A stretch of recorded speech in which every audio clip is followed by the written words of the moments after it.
E finalmente, eis que chega a oportunidade de trazer uma das obras mais prazerosas que eu já tive a oportunidade de ler. 100 Anos de Solidão, de Gabriel Garcia Marques. Uma obra que eu tenho uma história particular com ela, pois há muitos anos atrás eu tive a oportunidade de lê-la por recomendação da minha mãe, e que é professora de literatura, e que meio que me deu um atalho, né, para tomar gosto pela leitura. Na ocasião, apesar de eu ter tido contato com a obra, talvez a minha infantilidade, a minha incapacidade literária, uma série de fatores, muito jovem, eu não estava realmente preparado para ingressar na vida, na busca por um aperfeiçoamento literário e intelectual. Então, diria que fiquei estagnado ali, foi praticamente um dos poucos livros que eu li na juventude. E mesmo assim, de uma forma estranha, alguns elementos da obra ficaram marcados na minha mente. Sem dúvida, se eu fosse indicar um livro para quem está começando a desenvolver o gosto pela leitura, essa seria, assim como minha mãe indicou a mim, essa seria sem dúvida a minha primeira escolha. É um livro, uma atmosfera humanista muito forte, né? Ao mesmo tempo, uma visão um tanto quanto orgânica da condição humana e traz uma ingenuidade sábia, né? A maneira de escrever do Gabriel Garcia Marques é poética, né? E ao mesmo tempo consegue ter solavancos com palavrões, então ele é uma linguagem popular, acessível, né? Um livro que você não vai ter dificuldade de compreender, nem um pouco de dificuldade de compreender o tipo de linguagem que é usada. Ele consegue ter momentos de sublime poesia e de entendimento da natureza humana, conciliados com cortes abruptos, palavrões, palavras chulas, bem populares do cotidiano popular. Então, é um livro diferenciado, eu acho, dentro da literatura. O Gabriel Garcia Marques teve aqui, acho que não tenho certeza se na orelha do livro ou no prefácio fala que a inspiração para que ele começasse a escrever veio de Kafka, do Franz Kafka, o grande escritor tcheco.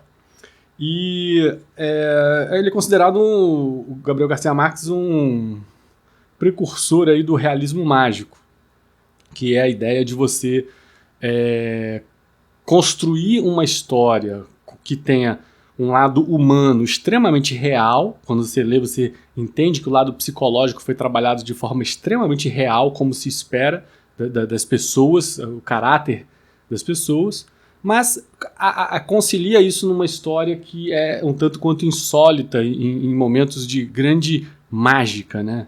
De grande poesia, em acontecimentos que estão para muito além do que seria esperado por um realista, né?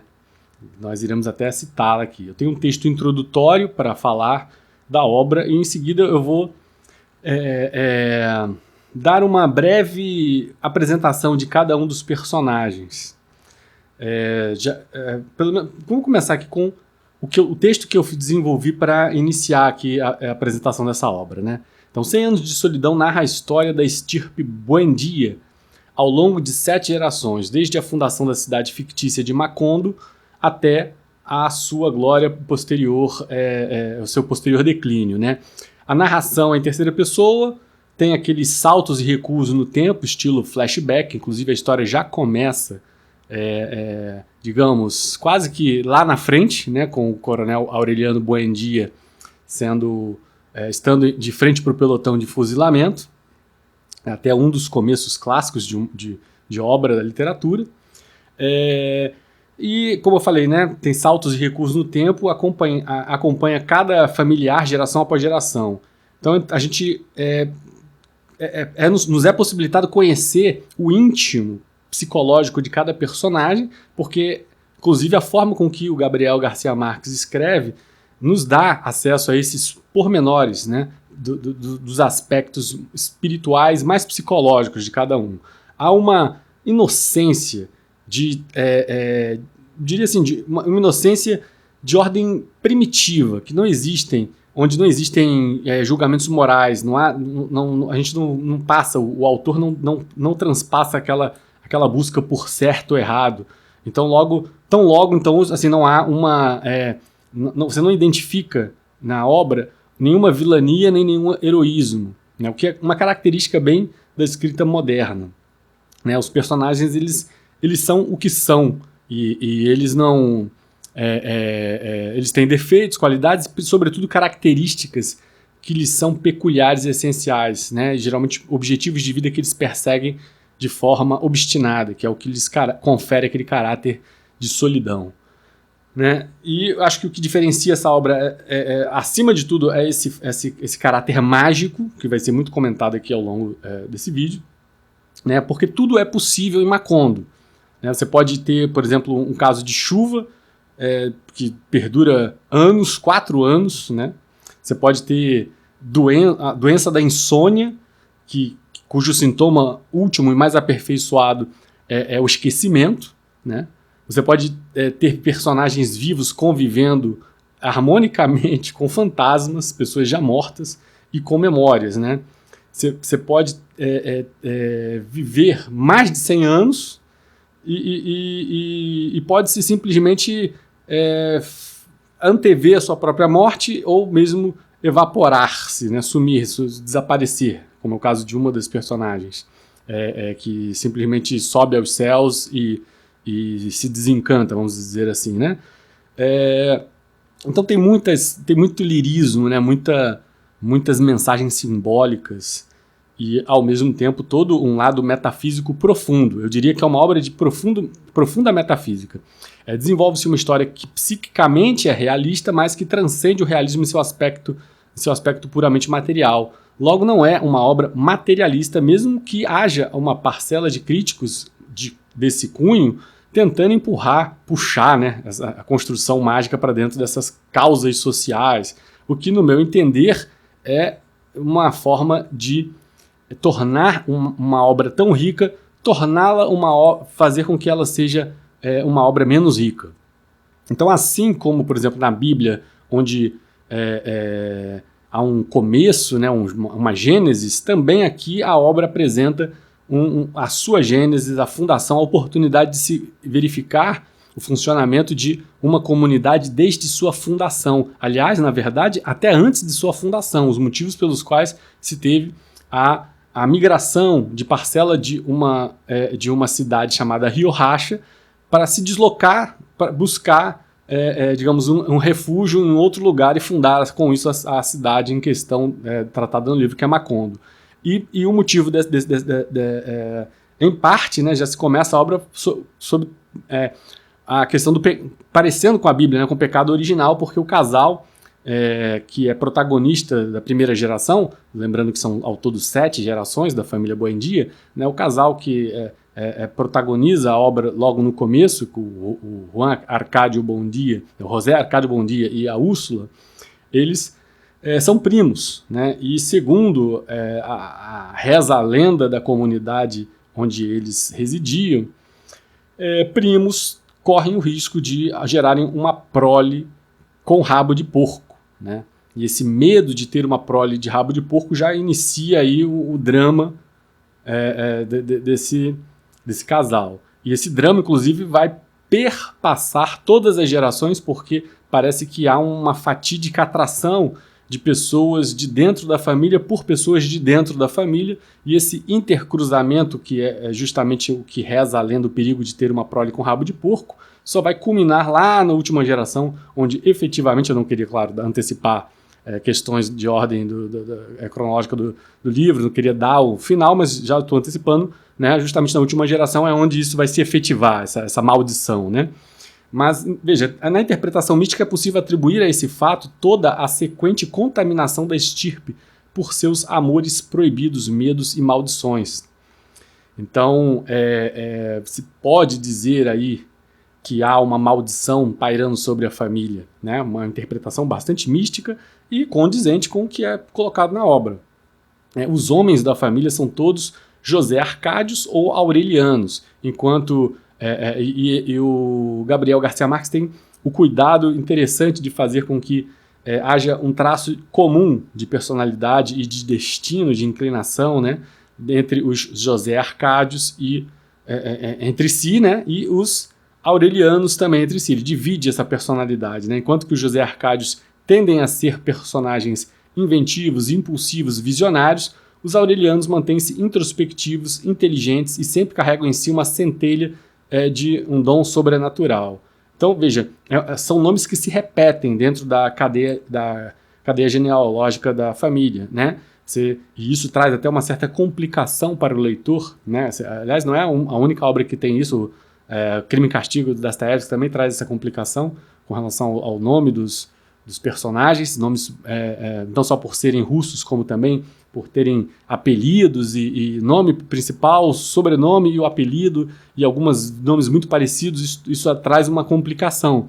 Também aqui no 100 Anos de Solidão, a gente tem esse problema, porque você começa com com José Arcádio Buendia, e aí ele vai ter um filho que é José Arcádio e outro filho que é Aureliano, e aí depois vai ter José Arcádio II, Aureliano II, e aí no final vai ser Arcádio, e você vai começando a se embolar, não sabe mais quem é José Arcádio, quem é José Arcádio Buendia, quem é Aureliano, né? Mas o traço em comum que se espera é esse, é que os José Arcádios sejam inventivos, impulsivos, né? E os Aurelianos sejam mais introspectivos, né? Aquele tipo mais inteligente e que demandam mais do intelecto, né? Enquanto que o José Arcádio demanda mais do corpo e das aventuras, né? Os Aurelianos tendem a demandar mais do intelecto, né? E dele, José Arcádio Buendia, o patriarca, é o primeiro que personifica a mitologia de 100 Anos de Solidão, né? O início da insanidade da estirpe, da inquietação do corpo e da alma. Então, já assim, com relação às mulheres, cada uma delas tem vive o seu próprio mundo, né, o seu próprio universo. As mulheres movem a trama, né, e eles, como se é de esperado, elas sustentam a casa e trazem os homens a botar os pés no chão. A Úrsula, por exemplo, que é da primeira geração, a esposa do José Arcádio Buendia, né, ela é uma incansável matriarca, ela que coloca ele na razão, porque ele é um idealista, né, e sua obstinação é cuidar da família e da casa e trazer o marido à razão. Muitas das vezes é ela que dá esse ponto, né? O que também é, digamos, bem comum, né, uma análise mais sexista de homens e mulheres, diferenciando essas características. Isso é bem comum, né? Só muda de endereço. Ao final do livro, o nascimento da última geração, com o tal rabo de porco, nos mostra que a insistência em desobedecer os ditos populares e as superstições pode ser uma atitude de pouca sabedoria, né? Não se deve desafiar os ditos populares. Alguma sabedoria há de haver neles. Além disso, revela-se o quanto o destino existe por trás de nossas aparentes escolhas, pois a maldição não permitiu que a família se entrecruzasse. Pois a maldição fez com que houvesse uma insistência no entrecruzamento dos familiares, né, dos Buendia. Então podemos depreender também que qualquer que sejam as inclinações do nosso espírito, seja em direção a boemias, aventuras, a ciência, a erudição, a ponderação, a introspecção, as iras de ordem política, a paixão, a beleza. Eu citei aqui algumas das inclinações de vários dos personagens, né, que serão analisados. Né, qualquer que seja essa inclinação de nosso espírito, traremos sempre em nossa obstinação o impulso à solidão que é basilar da alma. Somos seres solitários por natureza. Acho que essa se fosse sintetizar a mensagem, seria essa, né? Nós, humanos, somos seres solitários por natureza. Ao mesmo tempo que cada personagem tem seu espírito próprio, e esse espírito induz o personagem a se fechar de forma obstinada em sua solidão e perseguir os seus objetivos que são próprios, pode-se perceber que há um espírito que transcende as gerações, um espírito único que transcende toda a cadeia genealógica dos Buendia e reencarna na descendência da família. Então você sente como se, apesar de vida e morte, a decrepitude, né, a ascensão e decrepitude de cada um dos personagens, parece que os personagens, apesar de já deixarem de existir, no fundo eles continuam existindo de forma espiritual nos personagens que surgem, nos novos personagens. Veja, deixa de ser uma forma metafísica de se tentar entender o mundo dessa forma espiritual, em que as coisas efetivamente não desaparecem, elas apenas se transformam, né? Poderia dizer aí uma mistura de Parmênides com Heráclito, né? O Heráclito vai dizer que tudo flui, o Parmênides vai dizer que essa fluidez toda é aparente, né? Bom, agora eu poderia chegar aqui mais ou menos no Wikipedia, né, para dar uma leitura básica do que o Wikipedia fala dessa obra. Bom, vou tentar ser o mais sintético possível nessa análise aqui do Wikipedia, né? Leitura do Wikipedia. A primeira geração desta família peculiar é formada por José Arcádio Buendia e Úrsula Iguarã. Este casal teve 3 filhos: José Arcádio, que era um rapaz forte, viril e trabalhador; Aureliano, que contrasta interiormente com o irmão mais velho no sentido de que era filosófico, calmo e terrivelmente introvertido; e por fim Amaranta, a típica dona de casa de uma família de classe média do século XIX. A estes juntar-se-á Rebeca, que foi enviada da antiga aldeia de José Arcádio e Úrsula, sem pai nem mãe. Então são 4 filhos, uma delas, que é a Rebeca, é uma filha adotiva, né? A história desenrola-se à volta desta geração e de seus filhos, netos, bisnetos e trinetos, com particularidade de que todas as gerações foram acompanhadas por Úrsula, que viveu entre 115 e 122 anos. Esta centenária personagem dará conta que as características físicas e psicológicas de seus herdeiros estão associadas a um nome. Todos os José Arcádio são impulsivos, extrovertidos, trabalhadores, enquanto os Aurelianos são pacatos, estudiosos e muito fechados no seu próprio mundo interior. Os Aurelianos terão ao longo do livro a missão de desvendar os misteriosos pergaminhos de Melquíades, o cigano que foi amigo de José Arcádio Buendia. Estes pergaminhos têm encerrada em si a história dramática da família e apenas serão decifradas quando o último da estirpe estiver à porta da morte. Então são 7 gerações, né? O começo do livro é maravilhoso porque traz essa ideia de primórdios da civilização, fundação de uma comunidade, e essa comunidade a gente vai vendo como que ela organiza, como que é quase uma análise antropológica, sociológica, né? De como vai se desenvolvendo uma comunidade em torno de conceitos, como que alguns conceitos vão surgindo. Começa com a confiança na liderança, a formação dos costumes, né, a imitação das fachadas da casa, e depois o progresso vem trazendo novidades cada vez. No começo eram os ciganos, né? Os ciganos, o Melquíades simboliza bem essa questão de trazer o progresso para a cidade que estava isolada do mapa, né? E o Melquíades traz as novidades na forma de mágica, apresenta como mágica. E para o José Arcádio Buendia, que é o líder fundador da cidade, aquilo que foi lhe apresentado como mágica para ele lhe desperta o interesse que é de ordem científica. Então o primeiro personagem é o José Arcádio Buendia. Digamos assim, se ele é um solitário, como todos os personagens são, né, a sua solidão, na verdade, advém desse espírito, o espírito que representa o idealismo e o impulso científico. Então justamente nas novidades trazidas pelos ciganos e sobretudo pelo Melquíades que o José Arcádio Buendia passa a dedicar a sua vida de forma obstinada, né? E tentar compreender aquelas novidades. E é muito interessante porque algumas dessas novidades que chegam à cidade, para nós, que leitores, são coisas triviais e banais, mas para as pessoas daquela comunidade, em especial para o líder delas, o José Arcádio Buendia, é de uma mágica profunda, de uma terrível dificuldade para ele conseguir conceber a existência daquelas novidades trazidas pelos ciganos, né? Então aqui o que o Wikipedia fala, né?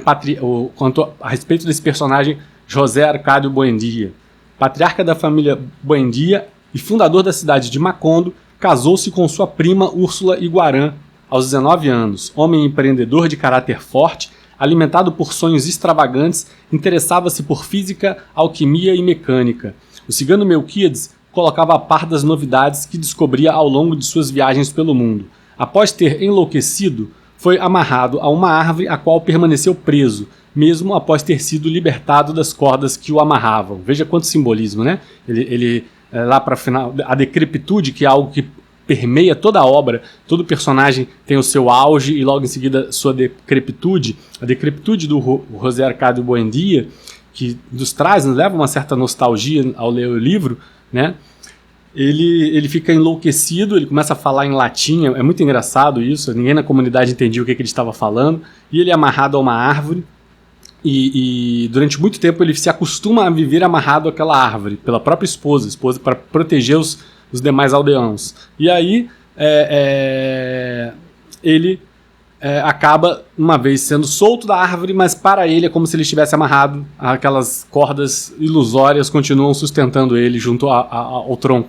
É um barato. A Úrsula Iguarã, que é a esposa dele e prima, né, que temiam ter um filho com rabo de porco, ela representa a ponderação e o pragmatismo típicos da mulher, né? Ela que é a âncora da casa e cuida dos afazeres imediatos, né? Enquanto o José Arcádio Buendía fica no seu laboratório, com devaneios científicos, né? Ela está ali cuidando, apagando os incêndios, né? Diretamente. É nisso que se baseia a sua solidão, a única que tem a lucidez de observar, até pela sua longevidade, a realidade direta e imediata de cada um dos personagens e os seus problemas, né? Seus problemas cotidianos, seus problemas de personalidade.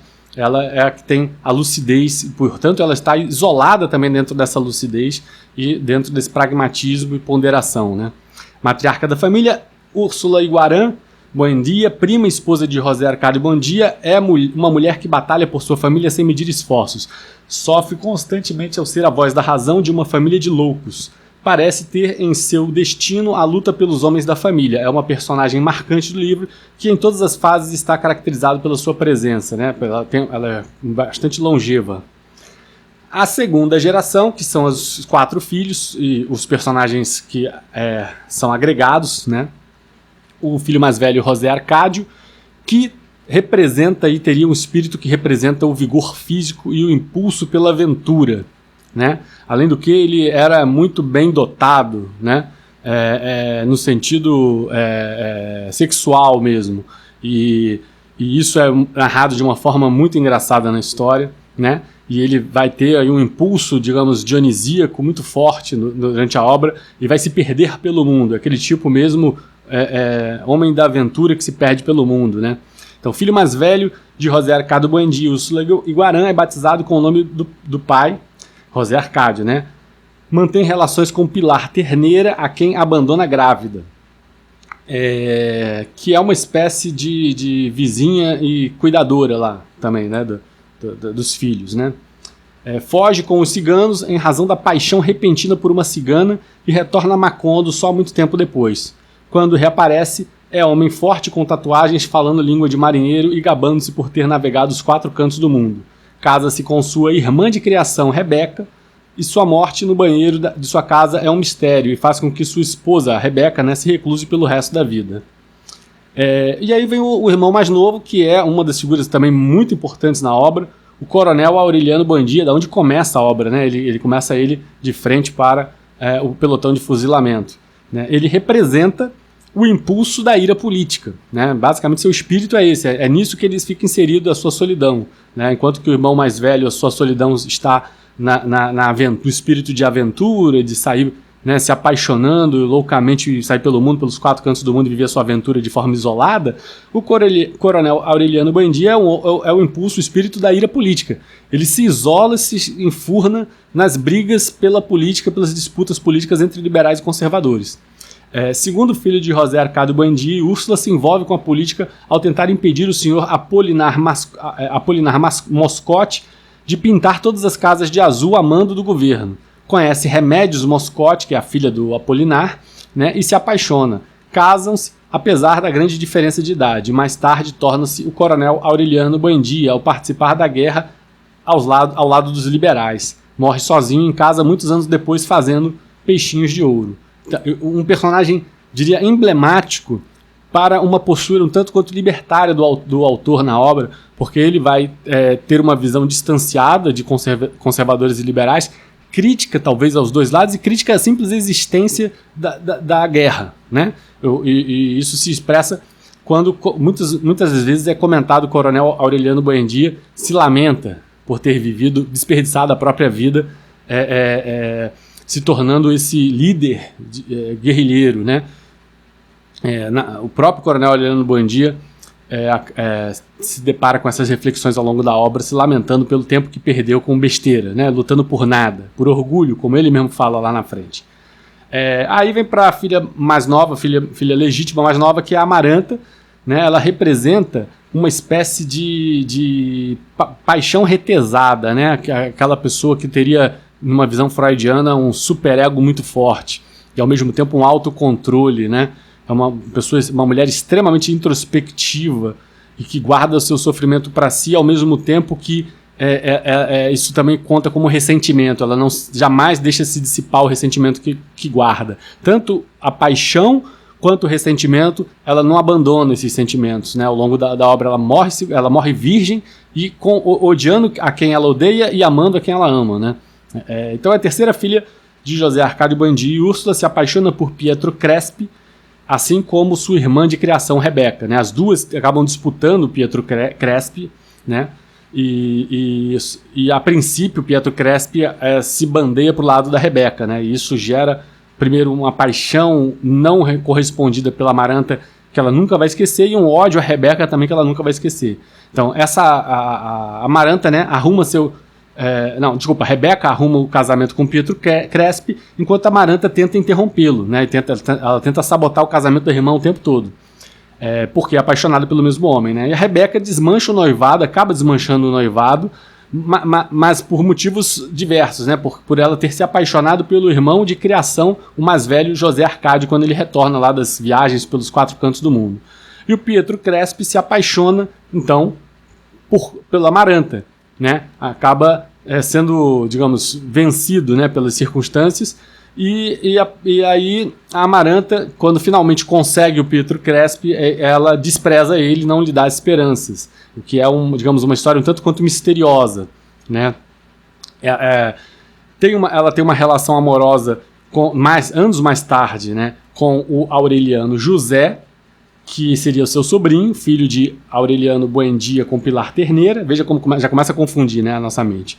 E ao fim mantém uma amizade com o coronel Gerineldo Marques, mas o esnoba. Ele também, quer dizer, todos os homens da vida dela que tentaram se aproximar, ela no fundo esnoba, né?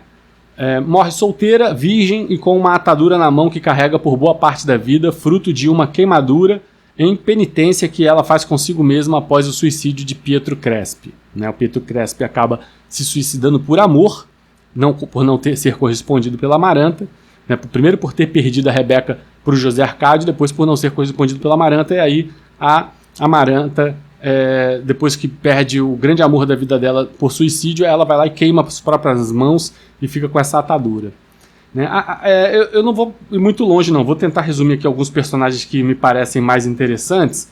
A Remédio Isabela é uma personagem bem interessante, ela é da 4ª geração, representa o espírito, a beleza pura, né, inocente.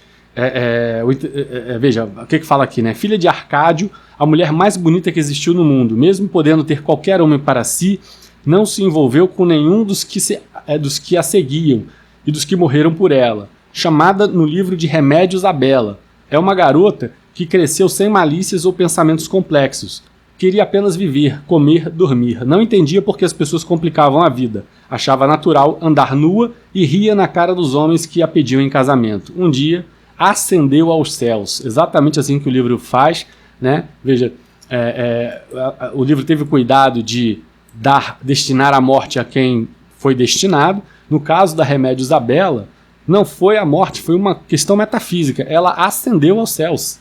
O livro não esclarece exatamente o que aconteceu com ela. Veja que interessante, né? Ela representa aí mitologicamente a beleza, pureza, a beleza com pureza, né? Então há uma inocência, uma questão intocada nela, e ela termina ascendendo aos céus, né? Como se fosse uma santa, né? Enfim, um espírito, né? É muito, muito interessante a posição dela. E aí a gente vai ter aí o José Arcádio II, o Aureliano II, mas realmente fica difícil a gente adentrar personagem por personagem, são muitos personagens, tem também aqui enfim, realmente não dá, né? São muitos. Aqui o Melquíades, por exemplo, é um dos ciganos que visita Macondo trazendo inventos, mercadorias de diversos lugares do mundo, escreve os pergaminhos que prevêem a história da família Buendia, os quais são traduzidos por Aureliano Babilônia, né, um dos últimos personagens aí da saga. Então é isso. A minha recomendação é que você leia para que você conheça cada um desses personagens. Eu apenas peguei alguns, né? Se eu realmente me prolongar nisso, eu não vou conseguir destinar tempo a ler os trechos que eu destaquei. Então vou começar lendo aqui sobre os primórdios do mundo, na página 7. Os primórdios, veja que ideia interessante, né? Ele coloca logo já no começo da obra, né? O mundo era tão recente que muitas coisas careciam de nome, e para mencioná-las era preciso apontar com o dedo. Veja que interessante, né? Ele dá mesmo essa ideia de a formação do mundo desde sua origem, né? Não existiam palavras para descrever algumas coisas. E aí vem na página 15 a ideia de como se formam os costumes. Olha que interessante, né? Uma verdadeira análise aí sociológica interessantíssima. Né? Como se formam os costumes.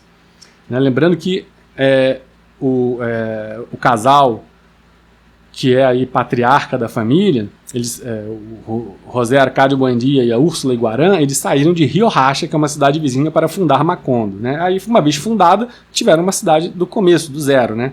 Então tá aqui, no começo, José Arcádio Buendia era uma espécie de patriarca juvenil, que dava instruções para o plantio e conselhos para criar filhos e animais, e colaborava com todos, inclusive no trabalho físico, para os avanços da comunidade. E como sua casa foi desde o primeiro momento a melhor da aldeia, as outras foram arrumadas à sua imagem e semelhança. Então veja, aqui é um exemplo muito simples do que digamos, mencionado pelos defensores de um direito natural, né? A ideia de lideranças naturais, né? A formação de um líder natural. Não foi preciso nenhuma eleição, nenhuma imposição de força. Ele despertava confiança nas pessoas, porque, inclusive, veja, é característica mesmo de uma liderança natural ela não ser retórica, né? Que nem o mundo político atual nos oferece, líderes retóricos que ficam só no campo dos discursos, né? E muitas vezes esses discursos estão descolados da realidade. Não, aqui o José Arcádio Buendia era alguém que trabalhava fisicamente junto ao lado da comunidade, né? Uma característica bem de liderança natural, ou a liderança natural decorre também, muitas vezes, do próprio conhecimento, do lidar com a natureza. A formação sacerdotal muito se deu nesse sentido, né? Do conhecimento de lidar com a natureza. É interessante seguir uma pessoa que vai te aumentar potencialmente as chances de sobrevivência ou mesmo o desenvolvimento, né? Rumo ao progresso, enfim. O José Arcádio Buendia era um líder natural. Vamos ver agora a questão da inclinação do José Arcádio Buendia, o seu espírito, né, que é inclinado em relação à ciência, né? Então, veja, dos comentários que ele faz, ele fica chateado com a esposa, né? Pelo isolamento de Macondo em relação ao mundo, né? Ele fica isolado, ele fica chateado. Ele foi: nunca chegaremos a nenhum lugar, lamentava-se para Úrsula. Aqui vamos apodrecer em vida sem receber os benefícios da ciência.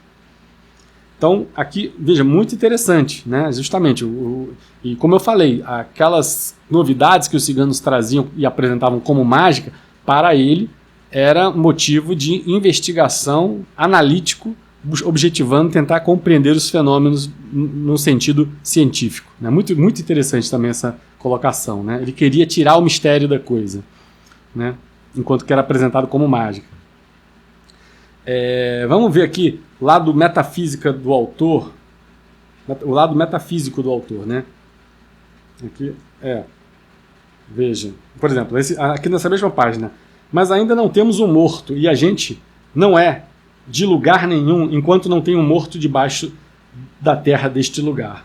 Então veja que interessante, né? A ideia de pertencimento a um lugar, o seu espírito pertencendo a um lugar de acordo com a existência ou não de uma pessoa, de um ente querido morto, falecido. É isso que te faz com que seu espírito pertença àquele lugar.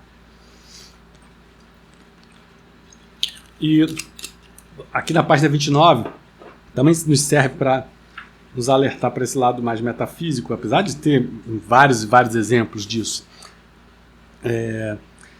Ele coloca aqui, a gente é que não dá conta, né, coloca assim, os mortos não voltam, disse ele, a gente é que dá conta do seu peso na consciência. Foi um contraponto, né? Veja, só que não é o que acontece na obra, né? Apesar de ser dito isso, né, que os mortos não voltam e a gente que dá conta do seu peso na consciência, né? Aqui continua, José Arcádio Buendia, aborrecido com as alucinações da mulher, saiu ao quintal armado com a lança. Lá estava o morto com a sua expressão triste, né? E aí ele fala, vai pro caralho, gritou José Arcádio Buendia. Nem Prudêncio Aguilar foi embora, nem José Arcádio Buendia se atreveu a tirar a lança. O Prudêncio Aguilar era um desafeto, por causa de uma aposta numa briga de galo, era um desafeto do José Arcádio Buendia, lá na cidade de Riohacha, e dessa briga resultou o assassinato por parte do José Arcádio Buendia. Ele acabou assassinando Prudêncio Aguilar, e foi desse crime que demandou-se a necessidade de imigrar e sair de Riohacha para fundar Macondo. Só que eles fizeram isso na esperança de deixar para trás essa história mórbida, mas o espírito do Prudêncio Aguilar não abandonou de forma nenhuma, ele passou a conviver com o espírito, né? E é muito interessante, porque aí ele mesmo vira para o espírito e fala, poxa, mas os mortos não voltam, ele tenta argumentar com o espírito, o que você está fazendo aqui? Vai embora, né? E o espírito não está nem aí, né? O espírito continuava lá convivendo com ele, e ele pegou a lança, né, para tentar matar o espírito, veja que cômico, né? E aí, enfim, mas não teve coragem de dar seguimento, né? Ficaram aqui, tá aqui, ó, nem Prudêncio Aguilar foi embora, nem José Arcádio Buendia se atreveu a tirar a lança no espírito, né? Então, um barato, né, essa ideia de conviver com os mortos que o livro propõe aqui, né? Vamos ver aqui o despertar de um idealista por uma pragmática, né? O conflito entre José Arcádio Buendia e Úrsula Iguarã, né? Tratou de seduzi-la com o feitiço de sua fantasia com a promessa de um mundo prodigioso, mas Úrsula foi insensível à sua clarividência. Aí ele falou, em vez de andar pensando em suas maluquices fantasiosas, você devia cuidar dos seus filhos, né? Olhou pela janela e viu 2 meninos descalços na horta ensolarada e teve a impressão de que só naquele instante eles haviam começado a existir. Alguma coisa então aconteceu dentro dele, algo misterioso e definitivo que o desenraizou do tempo presente e levou à deriva por uma região inexplorada de recordações. Enquanto Úrsula continuava varrendo a casa, que agora tinha certeza de não abandonar pelo resto da vida, ele permanecia contemplando os meninos com um olhar absorto, até que os olhos se umedeceram e ele os secou com o dorso da mão e exaltou um profundo suspiro de resignação. Veja, é uma obra com um laço de ternura muito grande, né? Uma ternura que o autor tem pela própria humanidade, pelas questões, né? De fato, o homem mais idealista se descola tanto da realidade e não vê, às vezes, a própria família. E aí, né, a Úrsula Iguarã trouxe o José Arcádio Buendia de volta ao que é imediato, né? Aos seus próprios filhos que estavam ali em frente. E só então ele pôde cair aí em si na existência dos filhos. Agora vamos ver como o Gabriel Garcia Marques construiu o personagem José Arcádio, o seu impulso erótico, né, e sua relação com a Pilar Terneira, que já era uma mulher muito mais velha que ele, né? Então ele coloca assim, a respeito da Pilar, né, na espera havia perdido a força das coxas, a dureza dos seios, o hábito da ternura, mas conservava intacta a loucura do coração. Muito, muito boa descrição, né, dela, essa discrepância entre corpo e mente, né? E ele, né, ele fala, né, por aquela mulher cujo riso explosivo espantava as pombas, nada tinha a ver com o poder invisível que o ensinava a respirar para dentro e controlar as batidas do coração, e tinha permitido a ele entender por que os homens têm medo da morte. Então veja que interessante, né? Ao conhecer, ele era um homem destemido, um homem do mundo, né? Ao conhecer o impulso do seu coração, a sua paixão, o seu lado erótico aflorando pela Pilar Terneira, ao conhecer isso foi exato o momento em que ele começou a compreender por que a finitude nos traz medo, né? Passou a fazer significado para ele isso. Vamos ver agora a questão da magia versus a ciência, o conflito entre o José Arcádio Buendia e Melquíades, na página 38. Eram os mesmos saltimbancos e malabaristas que tinham levado o gelo. O gelo que foi dessas novidades, né, que o progresso trouxe, né? Mas eram diferentes da tribo de Melquíades, pois em pouco tempo haviam demonstrado que não eram arautos do progresso, e sim mascates de diversão. Mesmo quando levaram o gelo, não anunciaram em função de sua utilidade na vida dos homens, mas como uma simples curiosidade de circo. Desta vez, entre muitos outros jogos de artifício, levavam uma esteira voadora, mas não a ofereceram como uma contribuição fundamental para o desenvolvimento do transporte, e sim como um objeto de recreação. E veja, claro que isso ofendia as aspirações de José Arcádio Buendia, que era alguém que pensava tudo na base da utilidade, né? Utilidade sob o aspecto científico. Um momento muito legal da obra, né, que é a questão da insônia, né? Há uma doença que passa de comunidade para comunidade, que chega a Macondo, né? A doença da insônia, né? Aqui na 52, a empregada Visitación reconheceu naqueles olhos o sintoma da doença cuja ameaça a havia obrigado, com o irmão, a desterrar-se para sempre de um reino milenar onde eram príncipes. Era a peste da insônia. O mais terrível da enfermidade da insônia não era a impossibilidade de dormir, pois o corpo não sentia cansaço algum, mas sua inexorável evolução rumo a uma manifestação mais crítica, o esquecimento. Nesse estado de alucinada lucidez, é muito legal, né? Alucinada lucidez, não apenas viam as imagens de seus próprios sonhos, mas uns viam as imagens sonhadas pelos outros. Olha que ideia genial, né? Fantástico. É profundamente metafísico isso, né? Um olhar e identificar a imagem do sonho do outro. Um estado de alucinação coletiva para lá de sobrenatural, né? 55. Tão eficaz foi a quarentena que chegou o dia em que a situação de emergência foi considerada coisa natural. Aí vai mostrar a questão do homem se adaptando a tudo, né? Até mesmo a doença da insônia, né? Tão eficaz foi a quarentena que chegou o dia em que a situação de emergência foi considerada coisa natural, e organizou-se a vida e o trabalho retomou seu ritmo e ninguém tornou a se preocupar com o inútil costume de dormir. Olha que interessante, né? E foi Aureliano quem concedeu a fórmula que haveria de defendê-lo durante vários meses das evasões da memória. E não lembrou o nome dela. Seu pai disse a ele, bigorna. Aureliano escreveu o nome num papel e grudou com goma arábica na base da bigorninha. Bigorna. Então marcou-as com os respectivos nomes de maneira que bastava ler a inscrição para identificá-las. Pouco a pouco, estudando as infinitas possibilidades do esquecimento, percebeu que podia chegar o dia em que as coisas seriam reconhecidas por suas inscrições, mas ninguém se lembraria de sua utilidade. Então foi mais explícito. O letreiro que pendurou no cacho da vaca era uma amostra exemplar da forma pela qual os habitantes de Macondo estavam dispostos a lutar contra o esquecimento. Aí ele escreveu, né? Esta é a vaca, e deve ser ordenhada todas as manhãs para que produza leite, e o leite deve ser fervido para ser misturado com o café e fazer café com leite. Né? É um barato, né? Mais que fugiria sem remédio quando fosse esquecido o valor dessa letra escrita. Na entrada do caminho do Pantanal, tinha sido colocado um anúncio que dizia Macondo, e outro maior na rua central que dizia Deus existe. Olha que legal, né? Em todas as casas tinham sido escritas palavras para memorizar os objetos e os sentimentos, mas o sistema exigia tamanha vigilância e tanta fortaleza moral que muitos sucumbiram ao feitiço de uma realidade imaginária. Pilar Terneira foi quem mais contribuiu para popularizar essa mistificação quando concebeu o artifício de ler o passado nas cartas do baralho da mesma forma que antes lia o futuro. Né? Veja, até a cartomante Pilar Terneira usou seus talentos não mais para ler o futuro, né? Mas para ler o passado que passou a preocupar as pessoas que padeciam de esquecimento. Né? Fantástica a obra, né? Vamos ver aqui o início do conflito político proveniente do progresso da cidade. Aqui no 65, né? Veja, como você vai acompanhando o desenvolvimento de Macondo, você vai entendendo da onde surgem os conflitos, né? E aqui começa o surgimento do conflito.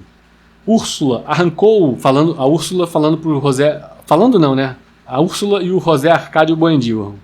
A Úrsula arrancou, ou seja, o José Arcádio Buendia, de seu mundo quimérico para informar que havia uma ordem para que a fachada fosse pintada de azul e não de branco, como eles queriam. Veja, não havia governo em Macondo, a liderança era natural, era o próprio José Arcádio Buendia. E aí, de repente, o líder natural recebe uma ordem para pintar a fachada de azul. Né? Aí ele fala, quem é esse fulano? Perguntou. O alcaide, disse Úrsula desolada. Dizem que é uma autoridade que o governo mandou. Então veja, Macondo passou a ser um local plotado pelo governo central. Né? Até então vivia o paraíso. Tinha uma liderança natural, que era o José Arcádio Buendia, e todos viviam bem em harmonia. De repente chega o governo, descobre que existe Macondo e manda um emissário para alterar a cor da fachada. Quer dizer, parece uma coisa boba, né? Alterar a fachada, a cor da fachada das casas. Mas o que é uma coisa boba é a origem de toda uma guerra que vai se desenvolver ao longo da obra.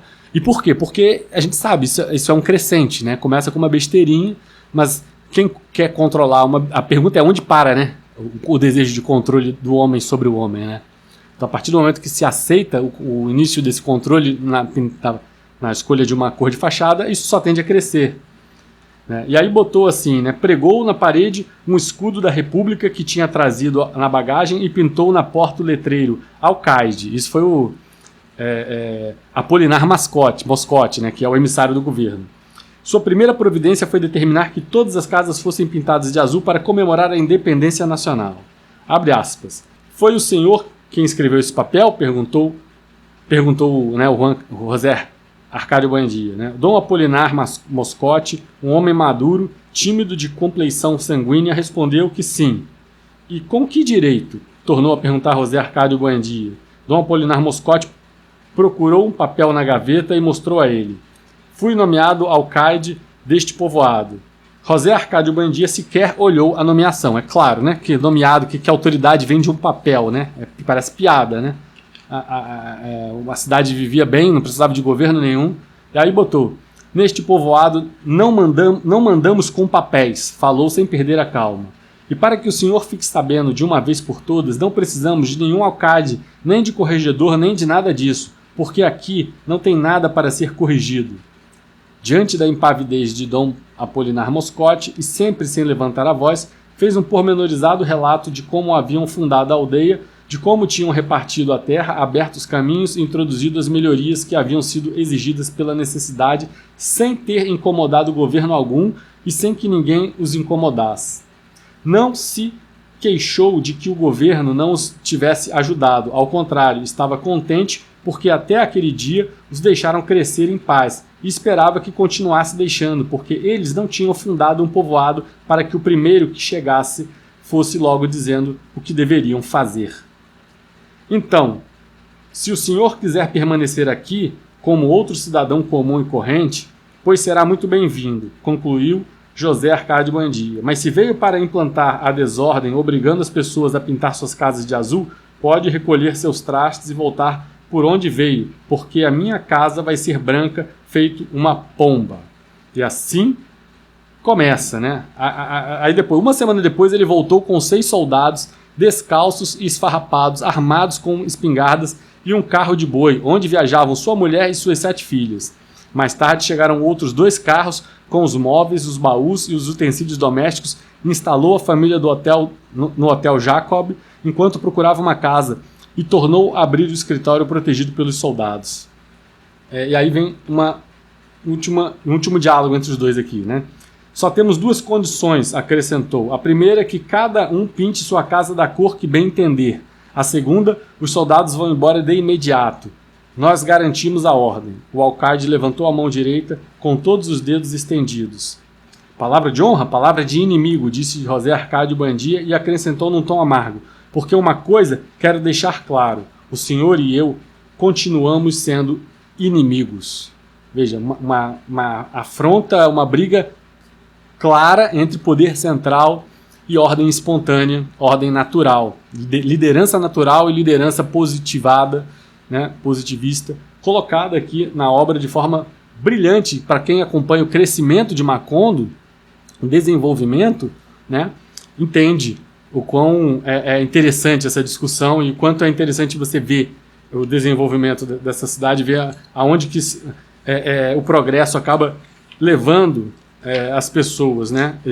O que parece começar com uma briga boba de cor de fachada termina numa guerrilha desumana com muitas mortes. A vontade de controlar, né? E aqui a morte dentro da morte, né? Até essa ideia é muito bem trabalhada aqui na obra. Nossa, tem muita coisa aqui para citar, né? A ideia de morte dentro da morte, né? Passava as noites dando voltas pelo quarto, pensando em voz alta, buscando a maneira de aplicar os princípios do pêndulo, as carretas de boi, as lâminas de arado, a tudo que fosse útil quando posto em movimento. Fatigou-se tanto com a febre da insônia que certa madrugada não conseguiu reconhecer o ancião de cabeça branca e os gestos incertos que entrou no seu quarto. Era Prudência de Aguilar. Quando enfim o identificou, assombrado de que os mortos também envelhecem. Veja que interessante, né? Isso aí, o José Arcádio Bandia já estava, digamos, em sua decrepitude, tentando, naqueles seus devaneios, nas suas quimeras científicas, ainda se defrontava com a sua vítima lá de Rio Racha, o Prudêncio de Aguilar, que também tinha envelhecido dentro da morte, né, naquela ideia de você conviver com os mortos. O próprio Prudêncio de Aguilar também tinha envelhecido dentro da morte. E aí ele continua: tão aterradora a proximidade da outra morte que existia dentro da morte, que Prudêncio Aguilar havia terminado por gostar do pior de seus inimigos. Levava muito tempo procurando por ele, perguntava aos mortos de Rio Racha, aos mortos que chegavam do Vale de Upar, aos que chegavam do Pantanal, e ninguém sabia dar com ele, porque Macondo era um povoado desconhecido para os mortos. Até que chegou Melquíades, o falecido Melquíades, na altura dessa obra, né? E apontou o pontinho negro no colorido dos mapas da morte. Então veja, até os mortos não sabiam onde ficava Macondo. E por isso a dificuldade do Prudêncio Aguilar encontrar o José Arcádio Buendia. Mas ele queria encontrar, até nisso, a ternura na hora de escrever, né, por parte de Gabriel Garcia Marques. E uma coisa bem real, né? O ser humano tende a guardar ressentimento, raiva do outro, de considerá-lo como inimigo, enquanto está em disputa a sobrevivência, né? A partir do momento que você morre, né? Claro, não estou falando com experiência pessoal, mas quanto mais nos aproximamos da morte, né, mais velhos ficamos, mais difícil fica ser guardar ressentimento, guardar ódios. A tendência, a gente tem vários exemplos na vida, né? Por exemplo, o próprio Ayrton Senna, depois, antes de falecer, né, ele buscou proximidade com Alain Prost, quando o Prost já tinha deixado de estar competindo com ele, e ele sentia saudades da atuação do Alain Prost na Fórmula 1, porque a presença do Alain Prost trazia significado para ele de tentar se autossuperar. Então, isso mostra muito como realmente a ausência a gente passa a ter uma visão diferenciada em relação ao que antes eram nossos inimigos, à medida em que o tempo passa e eles deixam de estar disputando com a gente alguma coisa. A gente passa a ter até saudade dos inimigos, né? Como bem colocou aqui o Gabriel Garcia Marques. O padre Nicanor Reina, né, chegou com o propósito de regressar à sua paróquia depois da boda, mas se espantou com a aridez dos habitantes de Macondo, que prosperavam em escândalos, sujeitos à lei natural, sem batizar os filhos nem santificar as festas, pensando que a nenhuma outra terra fazia tanta falta a semente de Deus, decidiu ficar mais uma semana para cristianizar circuncisos e gentios, legalizar concubinatos e sacramentar moribundos. Mas ninguém deu importância a ele. Respondiam que durante muitos anos haviam estado sem padre, cuidando dos assuntos da alma diretamente com Deus, e haviam perdido a malícia do pecado mortal. Veja que interessante, né? Comunidade tão primordial que está anterior ao próprio sentido de pecado. Eles não precisavam de ritos, não precisavam de igreja, não precisavam de líderes religiosos, porque eles lidavam diretamente com Deus, né? Havia uma inocência tão grande que ali assim como não precisava de uma autoridade governamental, também não precisava de uma autoridade teológica, né? Era uma cidade primitiva e que dispensava todos esses... O autor acaba com isso mostrando um tanto quanto todas essas estruturas, elas podem, primeiro, ser entendidas assim, em algum nível como construção social, mas mais do que isso, elas seriam dispensáveis não fosse o progresso trazer a necessidade desses elementos, né? A própria civilização traz essa necessidade. Percorrer o povoado, ou seja, as pessoas complicam a vida. Acho que o Gabriel Garcia, se fosse resumir, seria isso. As pessoas complicam a vida e a vida poderia ser mais simples, né? Mas, de certa forma, as pessoas complicam a vida porque o progresso demanda que elas compliquem. A decrepitude, né? Vamos ver a questão da decrepitude, que é muito tratada nessa obra, né? Mostra assim: depois de procurá-lo por todos os quartos, Úrsula encontrou outra vez debaixo da castanheira, né? O José Arcádio Buondia, né? Então amarraram-no na cama, apesar de sua força intacta. José Arcádio Buondia não estava em condições de lutar. Para ele, tudo dava no mesmo. Se voltou à castanheira, não foi por vontade própria, mas por um costume do corpo.